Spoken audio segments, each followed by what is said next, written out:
and Mahfud Ikhwan sir. Please welcome them with a huge round of applause to the dais. Sir, Indonesia से हमारे लिए आए तो तालियों की कमी अभी भी नहीं पड़नी चाहिए. Please have a huge round of applause.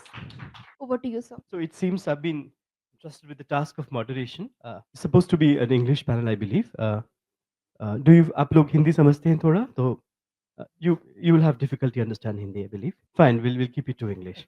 So very quickly, to interpret. Oh, please, is your friend around? Hello, hello. Thank you. Can we also invite him to join you here? Oh, okay, in the washroom. Okay, okay. Well, why don't we start with Anisha? Anisha, just tell us about your literary journey and you're a storyteller. Your novel is out, I believe, and it's a thriller. Yes. Just g- uh, take us to that moment when you first felt this urge to tell a story and to tell it in the mode that you have narrated it. Yeah, sure. Can you all hear me properly? Yeah, okay. So I studied literature. I did my BA and then my MA in English literature from Bombay University. Then I moved to Delhi to work in publishing. And I actually, my novel is called Girls Who Stray. I just had a session here some time back. And I started writing it not knowing that I want to write a novel or not wanting to write fiction. I didn't have any story in mind. I didn't have any plot in mind. But I started writing it from a very, can we have a little bit silence? Because, Yeah, I mean, yeah. Okay, thank you. So I started writing it from very deep rooted feelings that I was feeling a lot of anxiety, a lot of emotions that I was not able to process, and emotions about living in the modern world, what it's like to live in this state of technology and this economy that's moving at a very fast pace. So all of these feelings, and also feelings about being a woman in India, and what that's like, facing misogyny, patriarchy, all of these things. But I was just very frustrated, and I started writing out these scenes out of the sense of frustration and angst. And it's only much later that I felt like I could, instead of just having them as essays, I wanted to bring them together in the form of a novel. And I thought of using the narrative of a thriller and a crime story to weave all these feelings together. And that's when the novel was born. So it took a very long time for me to figure it out. Yeah. that's also roughly my process because when I started writing Chakka Jam, the Hindi novel that got the Kalinga Award this year, the original plan was to write an academic book trying to understand how a region is affected by events that take place in the nation at large. How Gandhi's assassination or Nehru's death or the Indo-China war or the Pakistan war of 1971, how that affects people in the region. But then I found that in the story there were elements of magic that I couldn't have conveyed in the prosaic form. I would have either relegated that to the realm of footnotes or perhaps questioned the whole idea of popular imagination and popular collective memory. Because the events that take place in my novel, unlike yours, it's not contemporary India. It's basically 1970s, and the story ends at the dawn of the movement, the JP movement. So JP movement starts and the novel ends. It dramatizes the events that took place in 1974 May. There was industrial strike, unlike anything the world has seen.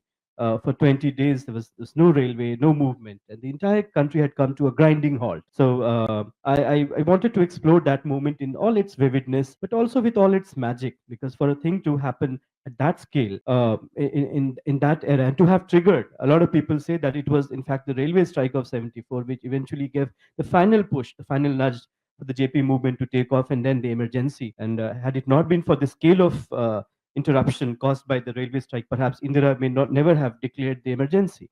So I wanted to imagine that moment in a great vividness, and also I had a bit of a personal stake there. My own father worked for the railways, and he was an employee when the strike happened. So I wanted to understand all of that in the many layers that one may understand and one may associate with such an event. And so I also, like you, instead of writing a boring academic book where I would have relegated all the juicy and interesting details to footnotes, I decided to write a novel. And I believe I had the same question for you. When you set out to write, when you start writing a book, when you think of a story, how does it occur to you? Does it occur to you in the form of an essay, as it does with Anisha? Does it occur to you in the form of an academic book, a scholarly book, as it occurred to me? Or does it occur to you in the form of a story or a dream or even a poem? How does a story occur to you? Saya mencoba menjawab dengan bahasa Indonesia. Translate for him. Saya paham pertanyaannya. Eh, Yang paling prinsip sebenarnya adalah ketika saya menulis cerita, saya menulis sesuatu yang saya tahu, saya pahami, dan kemudian saya bisa. Well, initially in making my own book and novels, I have to start with something that I know, I understand, and the one that I get. Bisa artinya bisa saya kerjakan, sesuatu yang secara teknis bisa saya atasi. It's something that it's something that I actually know where it ends. Karena itu, saya memiliki kecenderungan bahwa saya menulis sesuatu yang dekat dengan saya. Kadang saya menulis tentang diri saya, tidak jarang menulis sesuatu yang di sekitar saya, orang-orang saya, orang-orang yang saya kenal atau lingkungan yang saya kenal, atau jika kemudian nanti meluas adalah hal-hal, persoalan sosial, politik, ekonomi yang kemudian saya tahu. So basically, it's something that that is familiar with me. It started from my surrounding, and then it expand to the social norm or the society problem. It expand like that. Berkait dengan tema ink and imagination dalam diskusi ini, kadang orang berpendapat bahwa menulis sesuatu yang dekat dengan kita itu secara imajinatif kurang. Namun, saya kadang berpikir bahwa imajinasi yang terpenting apakah imajinasi penulis atau imajinasi pembaca. So it's a long answer. I try to make it short. So let me start with the last something that is bothering the author, that regarding the theme of ink and imagination. So we have to look at two different perspectives, either the imagination of the writer or the imagination of the reader itself. Gitu. So maybe we can. Very wonderful perspective. You start your story when you start to write. You first the end presents itself, reveals itself to you. A very interesting point. I mean, I also have a vague idea as to how my next book is going to end. Absolutely clueless about how it's going to begin, but yes, that is clear to me. The other wonderful thing is that your surrounding that offers you a story, and that is by and large true for most of us. We draw our sources, but to think of the reader's imagination, to being very considerate, being very kind to the readers. I mean, if only authors were as good as you are, perhaps the reading industry would flourish like anything. But Anisha, I mean, how do you envisage the ending or the sense of the hero, the sense of the protagonist? Because we also live and we like to tell ourselves that we live in the age of anti-heroes, or we like to imagine a place without no heroes, or we make somebody hero only to reveal towards the end that he was very, very unheroic. So we are either diffusing the possibility of a hero, or having an anti-hero as a character, or having no sense of a hero, a sense of ordinariness, which today we learn that Vinod Kumar Shukl, the famous Hindi novelist, is awarded Gyanpith Puraskar. In his characters, his novels, the character, the hero, is a non-hero, but then he celebrates his life. It's not as if he's relegated to a dismissive non-existence. His life is celebrated for what it is. What is your sense of a protagonist, if I may ask? Is he a hero? Is he a anti-hero? Do you create a character, imbue the character with heroic possibilities, only to diffuse it later to show that perhaps he was quite the opposite of what the readers may sense from his character? What is your sense of a character, and a character who can steer your narrative? Is he a hero? Is he anti-hero? Yes.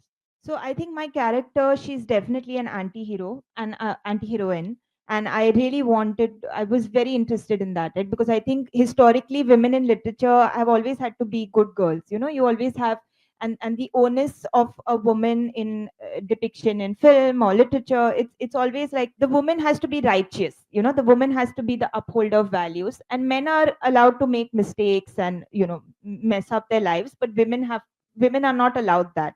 and I really wanted to bring about a change in that. So in my novel is about this young woman who gets involved in a double murder. She inadvertently gets involved in a double murder. So she's not an anti-hero in the sense she's not a murderer herself, but she somehow gets involved in the murder and then she doesn't know what to do about it. I think that state of not knowing what to do and being kind of paralyzed. So she's not sure. She's like, should I go to the cops? Should I reveal something to my family? Should I put something on Facebook? That state was very interesting. So at a superficial level, she's an anti-hero, anti-heroine, but then I try to humanize that aspect of and the complexities of that act of negativity over there. Yeah. If I may put that same question across to you, what is your sense of a hero or a protagonist of a novel? Di Indonesia saya dikenal sebagai penulis yang karakter-karakter utamanya kalah, payah, dan atau paling tidak biasa-biasa saja, tidak istimewa. So in Indonesia, I'm quite well known in terms of making the character that is a loser or just ordinary people Poor, or the poor people. payah. Ya, loser bisa juga sih. And Saya mencoba menceritakan sedikit novel saya. Jadi ini nanti so he's di trying to retelling one of his novels. novel pertama saya bercerita tentang seorang bocah di Jawa yang melihat desanya berubah. Sementara dia sangat menyukai desa itu. Orang-orang pergi dan ingin berhasil di luar desa karena desanya miskin, buruk, underperform, underdeveloped. Tapi dia menyukai itu dan dia ingin bertahan. Dia ingin mencoba membangun apapun yang membuat dia tetap bertahan dan orang-orang bertahan. Tapi pada akhirnya dia tidak sanggup bertahan dan dia seperti semua orang pergi. Dia berubah sebagaimana desanya. His first novel is about a youngster who live in a poor. First novel, so it's about a young person that is trying to survive in a village where is nobody wants to live because it's poor, it's underprivileged, it's a lack of sources that make the village itself can be a good place to live in. Oh yeah. But at the end, that kind of motivation to stay longer in his village cannot be accommodated because at the end he decided to move and then live to another place. And yeah, at the end, this young person, yes, the youngster, also changed because of the condition Right. itself. The idea of a loser, of somebody who is a loser who is good for nothing, it also is a very romantic kind of a notion. There's this wonderful film called The Big Lebowski. Some of you may have seen the film. It's about a man called Lebowski, and there are two people called Lebowski, the rich Lebowski and a very poor loser of a Lebowski. And the rich one has committed some kind of a crime, and the poor one gets caught up. And the film went on to win some Oscars that will also legitimize the image of a loser. Its value is cultural value or its literary value or its cinematic value. But this is the final round that I will have, is in which I want all of you to, both of you, to reflect on the idea of history, as in how does the pen respond to history, and what amount of imagination, what kind of imagination do we make to bear upon our notion of history, and how do we derive our sense of history? Because history comes to us through multiple sources. It comes to us first through textbooks. It then comes to us through the news channels. It also comes to us through the kind of conversations we have every day on the dining table or wherever we sit and eat. It also comes to us in the form of peer groups. So there are many ways it comes to us in the form of these national days of great glory or memory that we celebrate. So there are multiple ways through which history comes to us. How do we convert that history? How do we engage with that history when we use our imagination to shape it or to somehow find a way for it to wriggle into our literature. How do you work with history? Yeah, I think the space for literature and for novels are really to kind of interrogate or to for us to experience those historical moments from a very personal, deeply personal space, because it's only literature that allows us to do that, right? It's history books and the newspapers and reportage that really doesn't allow that for us to explore those huge, large political historical moments from a deeply personal and felt experience. And that's what I've tried to do in my novel. I'd like to actually pose the question to you as well, because you haven't really had a chance to speak. So can you respond think to that? for me, history also is part of the collective memory. For me, the best representation of history, I've written that somewhere in the preface or in the acknowledgements on my novel, that for writing Chakka Jam, I visited libraries, I had to look up old newspapers, I spoke to historians in Patna, in other parts of India, where whoever was working on Bihar. But then I finally realized that what people remember as history is perhaps the most significant and is perhaps the most humane approach to history. I mean, we have an academic approach to history, we have a bureaucratic approach to history, we have a scholarly approach to history, we have an interloper's approach to history. But the popular approach to history, which also makes concessions for all other ways through which history comes to us. It's not as if when we're talking about Jhansi Ki Rani, the only emotion that it invokes is that of patriotism. There is a date, there is a queen, there is a castle, there's a history of the rebellion, and it comes to us through all those sources too. But when we read a poem about Jhansi Ki Rani, and when we read that poem through the collective imagination, or somebody like Subhadra Kumari Chauhan and the bards from Chhattisgarh and Bundelkhand who would sing of Jhansi Ki Rani, it has a component of the popular memory which gives it a very distinct emotive quality. And that's what I try to retain in Chakka Jam. There is history, there is this political event, there are the strikes, but beyond that, it's a history that a lot of people are responsible for. A lot of people were deeply, adversely uh, affected by, and that is what I wanted my book to engage with. But very quickly, how do you think of history? How do you address history in your novels? Eh, sebagai orang Indonesia, sejarah Indonesia bagi saya selalu tercermin sampai di titik terendah. Jadi sejarah sebuah negara dia akan kelihatan pada sejarah sebuah komunitas paling kecil sekalipun atau bahkan sebuah keluarga. Dan itu selalu yang ingin saya gambarkan. Um, so the history about nation itself must be starting from the history about community, about something what is happening in that community. Okay, so even it goes into details in the family, what is happening in the family. Jadi kemudian saya selalu mencoba memasukkan sejarah Indonesia pada tingkat yang paling lokal. Orang bisa melihat penindasan oleh negara terhadap rakyat pada level paling bawah. Orang bisa merasakan sakit bagaimana tidak tersentuh oleh pembangunan pada tingkat bagaimana seorang menjadi miskin atau orang yang tidak didukung oleh sistem negaranya kemudian harus pergi dari tempat dia dan kemudian menjadi seorang buruh migran yang terpaksa. Exactly, and I forgot my pen actually. So basically, he's trying to portray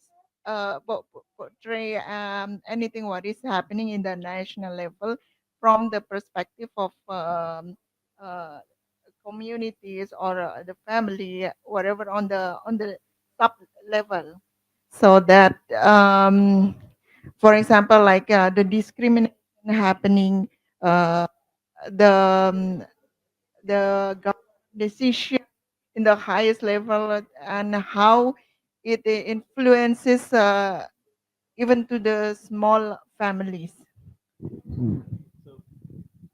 Saya mau memberi contoh sangat kecil dan kemudian saya ingin katakan ini mungkin khusus untuk teman-teman di India. Saya ingin merekam bagaimana sebuah komunitas menyukai satu kebudayaan yang itu disukai banyak orang tapi tidak banyak dibicarakan. Ketika tokoh dalam karakter novel saya menyatakan bahwa dia menyukai film dan lagu India dan orang-orang menertawakannya. Is it do you bring your just promotion? Yeah, it's a the wood, is it? Oh no, the dark wood. Yeah. Yeah, this is actually he's trying to explain this what is history that of what is the background of this novel actually. This is yeah. This is the translation from Indonesian version published by Delhi Publishing Company. So yes. We hold it up for the camera. This is A Dark Tale from Cottonwood Grove, Mahfud Ikhwan. Congratulations, Mahfud. I so wish this book does very well in India. You Is it? can buy in stand. This is the book. Yes. In Amazon, I guess. Yes. In the interest of South Asian unity, we must buy this book. And I like to thank the fellow panelists for the wonderful conversation, short though it was. And on a note that perhaps when we think of literary inspirations, we look up to, in your genre, we look up to the mystery and the detective writers and the crime fiction written out there in the West, and in some cases also European English translation. Um, but I'm trying to think of a time when we have better literary transaction within South Asia. So the next time I want to write a historical novel, I should have an Indonesian novel to look up to. The next time you want to write a thriller, perhaps there is a Sri Lankan novel waiting to inspire you.